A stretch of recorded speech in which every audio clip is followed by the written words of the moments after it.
asalnya dari mana? Oke, perkenalkan, nama saya Evi Murtilo.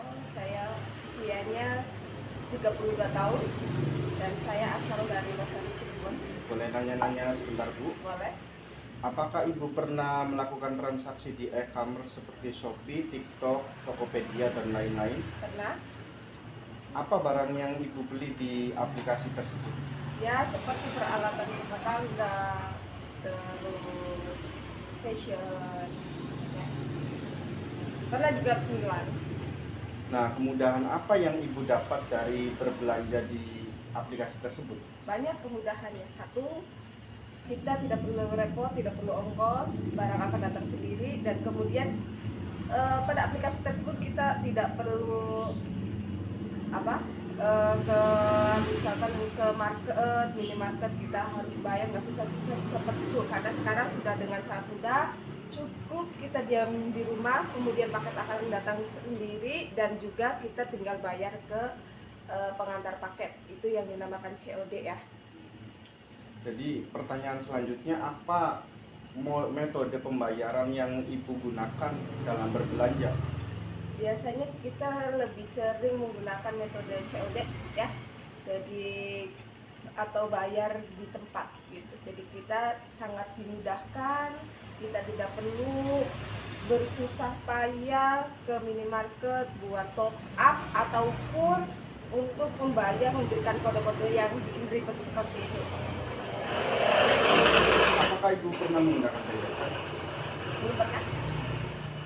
Tahu nggak Ibu penggunaan PayLater dalam Islam? Ya, kalau secara Islam, secara hukum, PayLater itu karena berbunga ya, jelas bunga itu riba, itu pengetahuan saya bagi saya yang orang awam ya. Makanya kami berusaha menghindari PayLater tersebut sehingga kita lebih ke bayar COD atau lebih cash gitu daripada kita menggunakan fasilitas PayLater tersebut.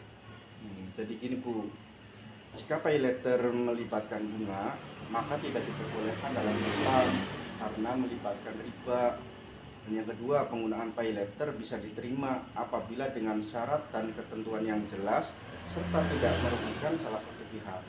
Selanjutnya, hutang harus dalam batas kemampuan, tidak berlebih-lebihan dalam berbelanja online dan sebagainya. Terus, gunakan PayLater tidak berlebihan, sama ya seperti poin yang tadi. Jadi kesimpulannya, PayLater itu diperbolehkan apabila tidak berlebihan, memenuhi syarat, dan tidak melibatkan bunga. Itu Bu. Jadi, terima kasih Bu atas waktunya. Boleh perkenalkan namanya siapa, usia dan asalnya dari mana? Oke, perkenalkan, nama saya Alina. Usia saya 25 tahun. Terus saya berasal dari Losari, Cirebon. Oke, Mbak Alin ya. Iya. Boleh nanya-nanya sebentar, Mbak? Boleh. Gimana, Pak? Apakah Mbak Alin pernah melakukan transaksi e-commerce seperti Shopee, TikTok, Tokopedia, dan lain-lain? Sering sekali. Aduh. Barang-barang apa yang biasanya dibeli oleh Mbak Alin?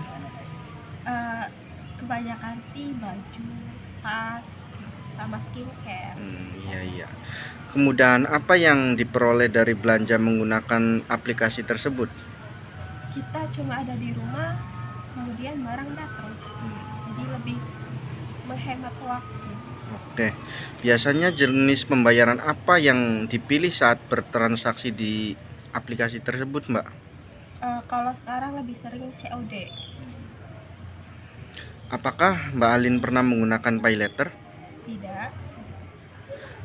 Mbak Alin tahu nggak pandangan Islam tentang PayLater? Kurang paham ya, Pak. Jadi gini ya Mbak, jika PayLater melibatkan bunga, maka tidak diperbolehkan dalam Islam karena termasuk riba. Yang kedua, penggunaan PayLater bisa diterima jika syarat dan ketentuannya jelas serta tidak merugikan salah satu pihak. Selanjutnya, hutang dalam PayLater harus dalam batas kemampuan. Jadi pembayarannya tepat dan waktunya juga harus diperhatikan. Selanjutnya, gunakan PayLater untuk kebutuhan dasar, bukan untuk konsumsi yang berlebihan. Terakhir, pay letter diperbolehkan dalam Islam jika tidak melibatkan riba dan digunakan dengan niat yang baik.